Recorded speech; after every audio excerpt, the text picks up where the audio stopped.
You are listening to the 5 a.m. podcast, and today is your day.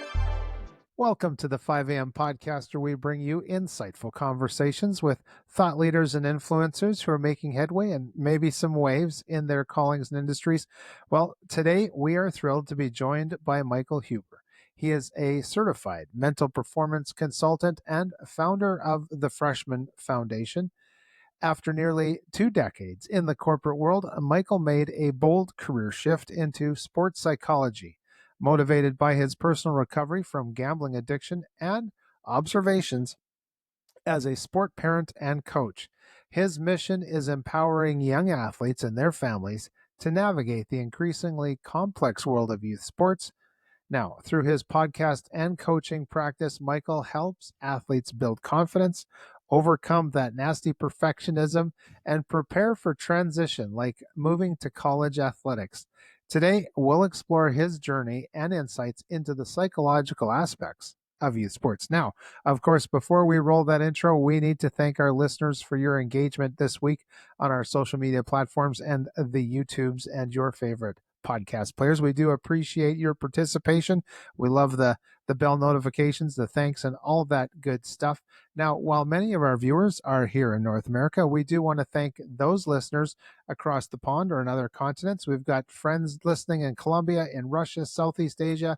Thank you all, wherever you are, for tuning in to 5 a.m. podcast. Now, let's roll that intro.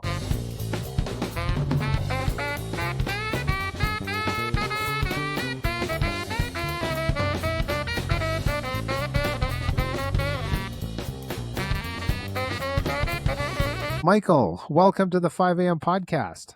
Well, Michael, thank you for having me. That's a great intro. Absolutely. Thank you very much. You know, the world of sport is just so much more than a Sunday afternoon watching NFL or watching the NHL or whatever the case might be. And, you know, part of my broadcasting career was working with athletes and coaches at different levels of sport. Let's talk first, before we get into the sports, about your journey from that corporate world into sports psychology, because I remember many conversations I had with coaches and players about the brain more than anything else. What was that defining moment that convinced you to make this significant career change? If I'm answering the question honestly, I don't know that there was a defining moment. It was this really gradual shift over a period of probably 2 or 3 years where Yeah. there was just this kind of magnet pull into the field of sports psychology based on some of the things I had experienced, Wow. in my own life, and just looking for a career that had a higher calling, a higher purpose to service. Yeah. And I think after a while, that magnet, I couldn't sort of resist it anymore. And I decided that, that was a change I was going to make. And it was a difficult one, truthfully, in some ways, because I had been in my first career for almost 20 years and I built a lot of, equity, and I had moved up the ladder and I had done fairly well for myself. And to move away from that it took a while to get to a place where I was comfortable with that decision. Yeah, I can totally get that. Probably similar maybe in that apprehension that a young player has coming onto a new team, and that overwhelming sense of change. Um, is there some things that you learned in that sense of change that you had to your guidance of young athletes now? This is such a great question.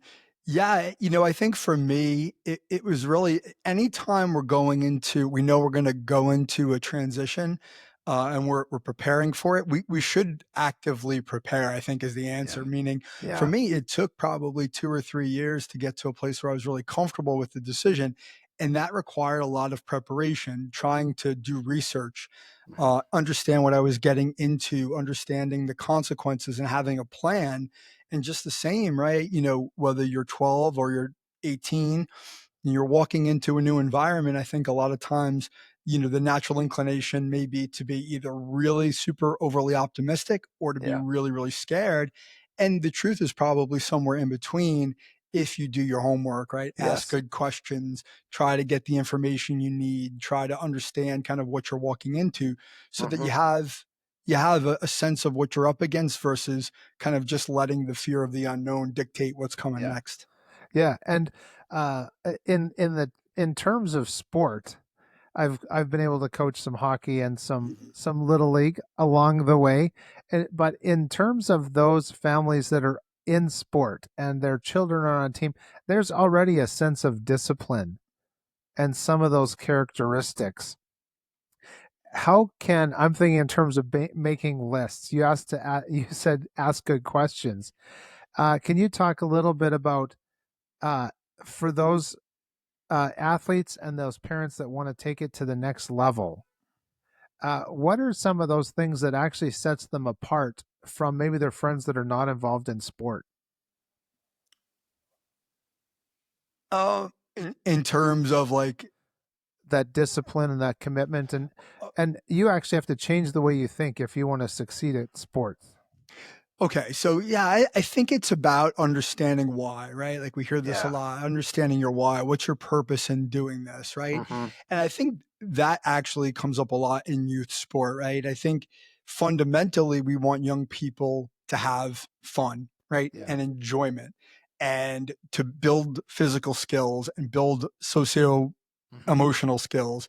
And Yeah. that's when they're young, that's sort of the foundation. As they get older, families start to make decisions about, well, going into the next environment, do we elevate at a Hmm. competitive level? Do we go to a travel club, or do we do something that's more serious? Yeah. And that's where, understanding why are we doing this? Are we doing this because we really want to challenge ourselves to get better as athletes, as young people? And does the young person really want that? Or is it a decision that they're maybe being pushed into?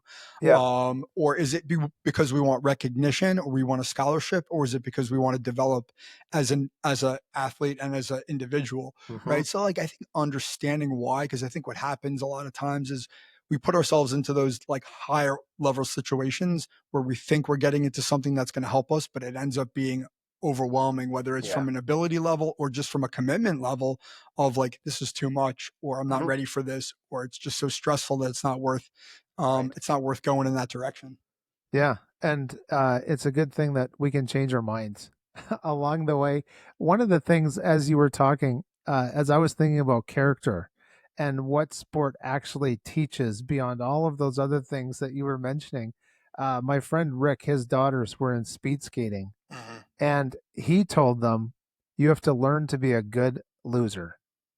Can you talk about that sportsmanship and that mindset of understanding how you actually grow from your losses? Absolutely. I think one of the things that I'm very big on is focusing on what you can and can't control, right? And your Mhm. process, what you do to put yourself in a position to succeed, right? Yeah. Losing is part of the deal, right? You never know who you're going to line up next to, whether it's speed skating or in a Yes. track race, or you're playing across from in a basketball or baseball or soccer game, right? There's always going to be somebody better, right? And there's going to be a lot of reasons why we win and lose, right? Mhm. We might be less, skilled or able, or maybe it was a bad day, or maybe Yeah. there were some things that happened that we couldn't control. And I think that's going to happen if we can't accept that and then reflect in a way where we go, okay, you know what? I don't have to be happy about losing all the time, right? I don't have to like yeah, this is Yes. great. I can be mad, I can be sad about it, but eventually, and hopefully sooner rather than later, you want to be able to look at that loss and go, okay, Yeah. how much of it was based on what I couldn't control? How much of it was based on something I could do something different about? Right. Taking out the learning, using Yes. it to get better versus dwelling on the fact that you lost when it really isn't entirely on you, right? Mhm. Perfectionism, that That's idea right. that I have to be perfect. You don't. You need to learn from it and grow and keep going, because if you can't deal with losing, it's going to be hard to kind of endure and have a long-term career in sport, because it's just part of the deal. That's right. So I wanted to ask you about your personal experience with the gambling addiction and Mhm. how does that going through that, coming out the other side, have shaped your approach to helping young athletes with their mental challenges? Yeah, I love this question. I think the one word that comes to mind is humility. It was a very Mm. humbling experience. And, I learned in that process how really to ask for help. Yeah. I learned how to be of service to others, And I also learned that it was a process. It was took time. It required patience. It required sacrifice. It required doing things that I didn't want to do to get to where I was trying to go, and that it was not this, overnight thing. It Yes. took a lot of hard work and sacrifice and a lot of bad feelings to get to a place where I felt good about myself. And so, Mhm. you know, knowing that that was possible, like I think the service element of it was really big for me in terms of getting into sports psychology, being able to help people, and non-judgment. Right. I think one of the things that I really experienced was people who were there to help me without judgment. And I Yeah. really do try to operate from that space as a practitioner, as a sports psychology professional, whereas, hey, I want to listen to you. I want to hear what you have to say, young person. I want to understand where you're coming from so I Yeah. can help you find the solutions that work for Mhm. you rather than saying, well, that was not the right way to do it. That was bad. You should do this or do that. And I think they get a lot of that in the world, whether it's Yes. from a parent, a coach, or a teacher. Mhm. And that's necessary sometimes, but sometimes they just want to be seen and heard and they want to figure out the challenges and the problems for themselves and come Yeah. up with their own solutions. Right. Coming up with their own solutions. Yeah. That's good. And as you were talking, I was thinking of level of expectation. And probably you're in your journey. Can you talk about how you had to enforce your own level of expectation on yourself? Yeah, that's a tough question. I think, for me, it goes back to the idea of patience, right? Meaning Mm-hmm. like it was very, very much in some ways in a cliche, one day at a time. And that Yeah. today was wake up, do what you got to do today. Maybe you don't get the result that you want today, but you did what you had to do, knowing in faith that this is going to change Yeah. over time if you keep doing those things, right? And so the expectation that my life was going to be wonderful, immediately, that I was going to have all these wonderful things and life was going to get easier because it didn't Yeah. necessarily get easier. It just gave me more space to make choices like the one I did to change my career. Yeah. But that was hard too. Nothing came easy. So it was really just being like, hey, focus on what you can control, take the necessary action, be patient, and keep going forward until you start to see things change. Yeah. I was thinking about this time in the past I've been able to work with coaches Mhm. and one of the guys that I worked with more every once in a while, let's say once in a while, I would at least that covers it. He was a coach, one of the coaches for the New York Islanders, and he and I were having a dinner and beverage after a hockey game, and he Mhm. talked to me about they were looking for people with character to join the team. We can teach fundamentals, we can get you faster. Can you talk about maybe to that young athlete and or maybe even with an example of a young athlete and it dawns on them that I got to work on my character if I want to be a good athlete. Okay. So I have a story and I have an example of that. So I Yeah. think one of the things that I deal a lot with young athletes is the idea that they are not playing as much as they'd like to, right? Mm. Coaches' choices Hmm. about playing time. Totally. And, obviously that's, no one's ever happy when they're not competing, especially when they put in so much time nowadays for a lot of these athletes to get to the place that they're at. And when they're not actually able to go out and play and enjoy it, it's upsetting and it can be very, very deflating and demotivating. And one of the things I talk about with athletes is about having those kinds of hard conversations with coaches, right? Doing it respectfully, doing it with a purpose, and not making it about you, but Yeah. going in and having a conversation and understanding, hey, what can I do to get better to contribute to the team? Yeah. And from a character building standpoint, I try to enforce that. Like that conversation builds character, right? That ability, because I've heard this from coaches I've spoken to as well, is Yeah. that ability to communicate with the coach, to look them in the eye, to listen to what they have to say, be coachable, Yes. understand, even though you don't like something, to accept it and keep working hard. Having those kinds of hard conversations earns the respect of coaches, right? Hmm. You're not gonna complain and whine, and you're not gonna make a fuss, but you do want to advocate for yourself. And I think any coach in most cases, especially at the level you're talking about, professional hockey, they've played the sport. They know what it's like Yep. to not, Yeah. get the playing time or get the recognition that they want. And for an athlete to come to them and say, "Hey, what do I need to do to get better so I can help this team?" Like, I just can't imagine that there's a coach that wouldn't want to have that conversation. So I talk to young athletes Yeah. about doing the hard things, when you need to not only become a better athlete, but to become a better person. Yes, and to use your words. I think Yes. I probably have this very, very early childhood memory of my mom telling my older brother to stop talking, let Mhm. Michael speak for himself. That's maybe we can delve into that momentarily about how this character trait of being able to speak for yourself and, like you say, advocate for yourself is so critical in the athlete's development. So critical. And, I think and I'm a parent, so I'll sort of preface this by Yeah. saying that I am a parent. I think it's become a little bit more challenging for young people to speak for themselves because I Yeah. think parents are more apt to speak for their child. And I think we're not, a lot of times the parents who do speak for their children aren't necessarily giving their child the ability to sort of Yeah. develop in that respect and take the risks and to try new things and be uncomfortable and know that the conversations that they have are not going to be perfect, but to express kind of what they need to express, even if it comes out the wrong way sometimes at first, because you got to get better at that.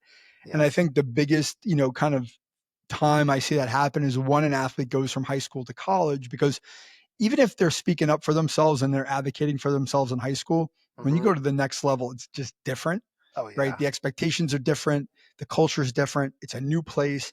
And, they don't necessarily want to have that conversation with their coach because they don't want to rock the boat. But meanwhile, they're bearing the burden of this thing is really bothering me and it's creating all sorts of emotions, anxiety, anger, whatever, that are Yes. affecting their ability to show up and do their job effectively. And so Hmm. if you don't have that conversation and you don't get the answers and the information that you need to sort of settle down and move forward, it's going to be really hard. Right. There was that's a really good comment. And speaking of comments, listeners, like if you've been on one side or the other of this equation, please drop a message for Michael and myself in wherever you're listening to this on. Uh, One example that I have, I was at a training camp for a Canadian junior hockey team, and I knew the coaches very well, and had spent years with them. And you see the players come and go, and so this was a training camp where the coaches would and they would invite other younger players. Maybe they're not quite there yet, but they get to come to a training camp. And this father was quite apprehensive. And I said, "Listen, if Coach so and so invited your boy here and invited you here, they see something." Mhm. And maybe you could talk about how we can actually depend on our coaches because they're the ones that actually got us onto this team. And can you talk about developing that relationship and how valuable that is? Absolutely. I think the word that comes to mind right off the bat is trust, Yeah. right? And I think having a trust in a coach athlete relationship, albeit not easy, and a lot of times it does take time to develop, it's so critical for the young person to feel like they can take the Yes. risks. And I think there is, especially in the world we live in, like if we go to like lower levels, especially now we have in like in the US, Mhm. pay to play kind of travel sports, right? I think that's changed the dynamic of, hey, well, we're paying for this. So this creates an expectation that the coach is going to, take care of Johnny or Right. Mary, right? And so I think there's also a freedom that comes with that from parental side of like, hey, I should be able to speak up and give my opinion to the coach, which I think is true, right? To an Mhm. extent. But Yeah. you're right, like the coaches are professionals, in Yeah. a lot of even if they're volunteers, right? Like as a volunteer coach when I was always open to feedback and questions and things like that. But Yes. ultimately, you're the one responsible for running this operation, even if it's just a rec league, Hmm. sport. I think we've got to trust our coaches to do the right things. Unless someone's in harm's way, a young person's in harm's way, we Yeah. may not like the methods, but coaches are going to do the best they can with what they have, right? And I Right. think it is important to let them do their job because even if a coach is a quote unquote bad coach, your child is still going to learn something from that experience. Going back to what we talked to about learning Yes. how to lose, you got Yes. to learn how to deal with a bad coach, Yep. a bad boss, whatever, and learning how to like navigate that environment and be able to sort of operate is important. further to answer the second part of your question, Mhm. like I think there's an expectation as young people that the adults are the ones that are going to sort of engage and build the relationship from the top down, so to speak, right? Mhm. From the elder down to the younger Yes. person. That doesn't always happen, especially as they get at the higher levels. There's an expectation that the young athlete's going to take care of themselves and do what they need to Yes. do. Take Yeah. care of yourself. Now I've got to maybe engage the coach in that conversation that I need to have, because I need to have it for me and I need to build that relationship. As unorthodox or odd or Yes. awkward as it may seem, Mhm. I have a choice of whether I do that to try to build that relationship so I can further my standing and like That's right. just get better as an athlete because I have a relationship with the coach versus there not being one. Yes. Yeah, and that whether it's even a this can extrapolate itself into post-secondary education where the Mm. student makes that relationship with the instructor and understanding that, oh, this is the time of my life where I have to not only speak up for myself, but I have to take all the information that my parents and maybe previous coaches tried to drop in this thick skull of mine. And now I have to now that I'm like playing for all the marbles. And Yeah. can you talk about making that transition from having fun in sport to realizing that I'm putting something on the line and I need to put up or shut up?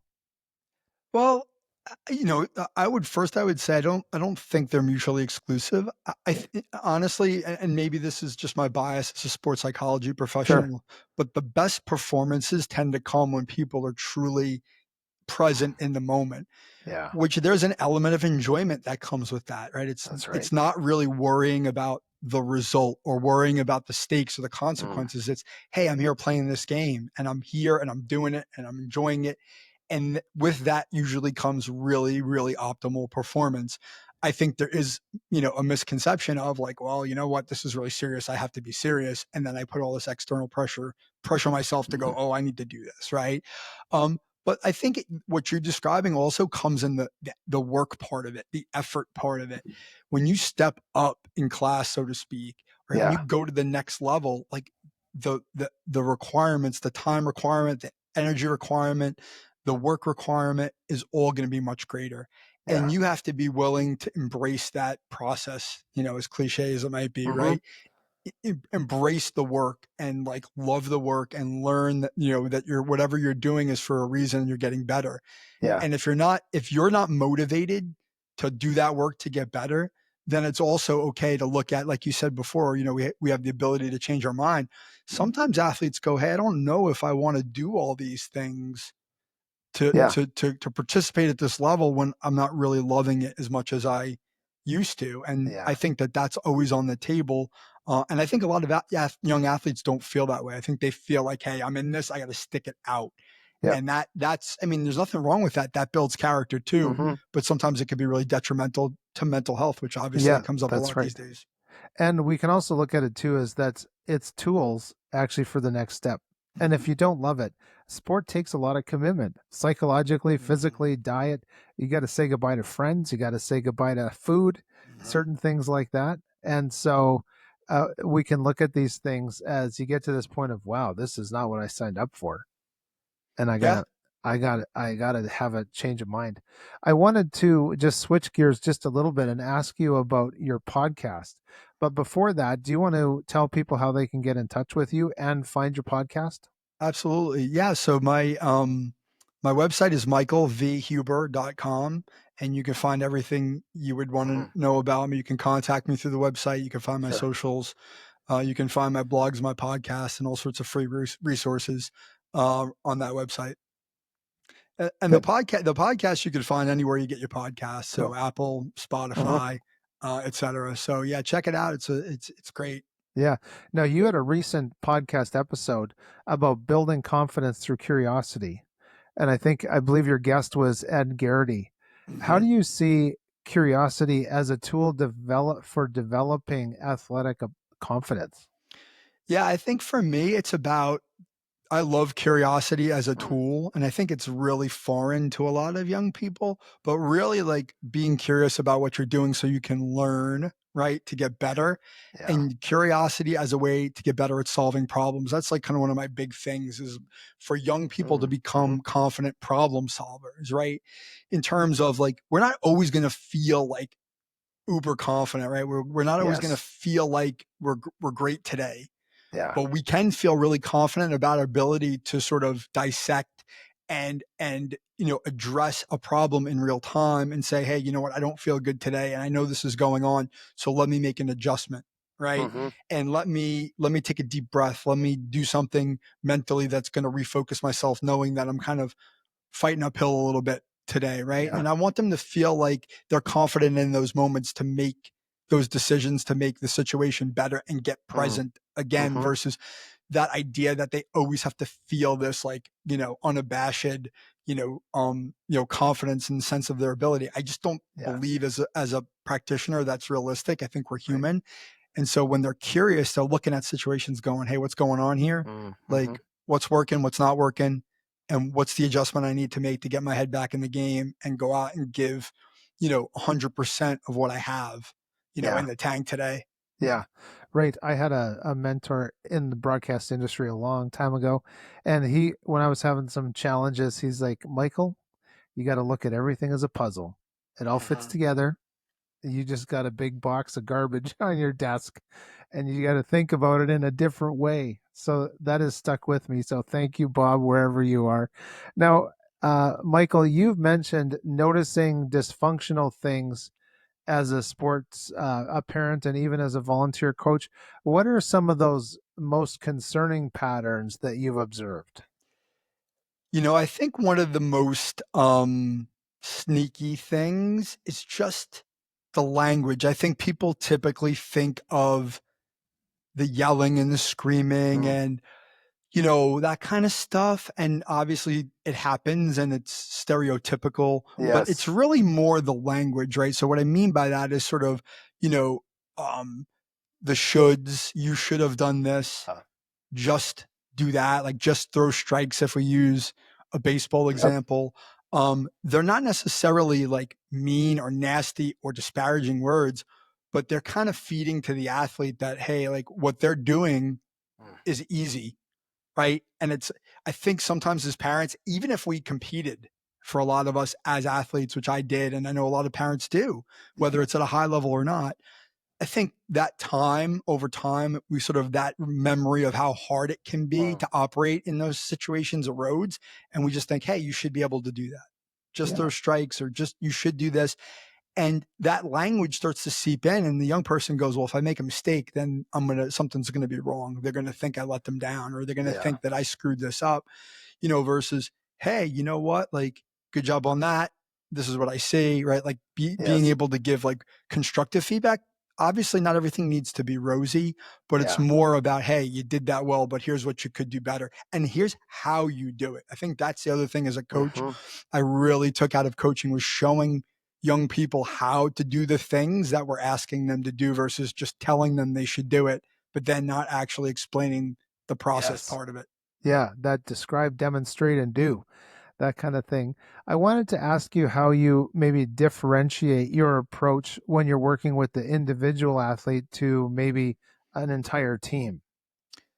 Yeah, it's very different. I think individuals individuals come to me because they're typically dealing with something that they've got to work through, and a lot of times it's not that easy for them to talk about, especially teenagers, right? Like, and these are not necessarily like um they're not like major like issues, but they're performance wise they do feel like very big things, and so I think sometimes there's this like difficulty in talking about it and addressing it. It's uncomfortable. And so like with individuals, I really want to get to understand them and ask them a lot of questions, and get that backstory and get to know them as people so that I can understand sort of where they're coming from so that I can help them. Teams different, it's harder, right? Unless you're with a team every day, right? Which I'm not typically. Mhm. It's hard to sort of get that dynamic. So when you're working with teams, it's really more about the group, right? Trying to help them with like understand group dynamics and help them with communication type issues and those types of things where it's like, well, they're going to be out there operating on their own. You want to leave them with tools that Yeah. they can go out and work with. Same for the individual, but it's going to be more tailored, right, to Yeah. that individual versus the group that you may have to do kind of something a little bit more standard unless you're somebody who's on a staff or you're with Yes. a team every day because they have a personality of themselves of their own too, Hmm. and it's hard to assess that in like workshops in a day or a weekend or whatever. Right. Yeah. And so we opened up talking about the perfectionism. Mhm. And I just wanted to ask, in your experience, maybe there's some examples of the role that perfectionism plays in both success and then in those mental health challenges of young athletes. Yeah, so perfectionism, I think there's a level of perfectionism in everybody and every young athlete. I look at Yeah. it as a spectrum, as a continuum, Mm. not as a yes or no, Yeah. right? Right. And I think the constructive part of perfectionism is when there's perfectionism in the process, right? I am really striving to get the work right, to get my Yes. routines right, to get my practice right, to really like committed to like figuring out that formula of like, hey, what do I put into this so Yeah. that I can give myself the best chance to succeed? Hmm. It kind of tips over the other side when the perfectionism turns out to be about the outcomes, right? If I don't if I don't get the outcome that I'm seeking, now it's all or nothing. I'm Yeah. not good enough. What's wrong with me? And they don't see any value in the work. The work goes out the Mhm. window. They don't see any value in the journey or the progression or the improvement. They only see I did all that work and it turned out to be nothing because I couldn't produce an outcome for myself or somebody else. Yeah. And that's really debilitating. That can lead to a lot of anxiety. It can lead to sport related depression. It can, because it's really really hard, and I think it's hard for people to understand when someone has that sort of really acute Mhm. level of perfectionism how debilitating it can be for them. But it's Yeah. really about those results. That's right. So, one other question I'll ask you as we're wrapping up here. I can't believe the time goes by so fast, but for me today, it's a Monday. Mondays are always a heavy day. It's almost 3 o'clock, and I haven't gone for my hour bike ride yet on my road bike. And I'm thinking in my brain, oh, what do I do next? How do my legs feel? Do they really want to go for that? And my brain is saying, yes, you do. You better get out there, pal. But how do we encourage those athletes in our home or maybe in our community or church? You can do it. You could take one more step in front of the other, and you may not feel like it, but mind over matter. Yeah, I think it's about the sort of the reward, right? What's the Yes. reward, Yeah. right? If I just and I talk about this with athletes a lot, and this would apply to anybody, right? What is Hmm. the definition of success? And then that kind of ties to perfectionism. Yeah. If I don't do 10 miles on my bike, it's not Yeah. worth it. So I'm not going to do anything Yes. versus, well, I don't have time to do 10 miles on my bike. I'll do a mile or I'm going to Yeah. go out and go for a walk. Yes. Is that exactly what I wanted to do? Or is that as good as riding 10 miles? In your Hmm. mind, maybe not, but at least I did something. And Yeah. that is definitely something that I'm big on with athletes. How do we define success? If I can control it and I do it, then it was Yeah. a success. Yeah. Maybe tomorrow we find a way to re-engineer our routine or our Hmm. schedule or something we can control to give ourselves a better chance to do that bike ride because we want to do it early in the day instead of That's at right. 3 o'clock. Totally. But really looking at it, listen, and if you don't get the bike ride in that day, it's okay, right? Yeah. Like I think that's a part of it too. You're human, and Yep. that's something I'll say to any athlete very, very consistently is you're human. You can make mistakes, you can have a bad day, you can miss a workout, right? Yep. But if you start to let that become a habit, that's when you're going to start to go sort of Hmm. downhill a little bit. Just get That's back on right. the horse and go the next day. Yeah. One other broadcast producer that I had, talk with and stuff, we would say, well, 10 minutes is better than no minutes. Exactly. So it's okay. You don't want to go for 60 minutes on your bike today? Well, you know what? 15 minutes is better than no minutes. So, Exactly. Michael, thank you so much for joining me today.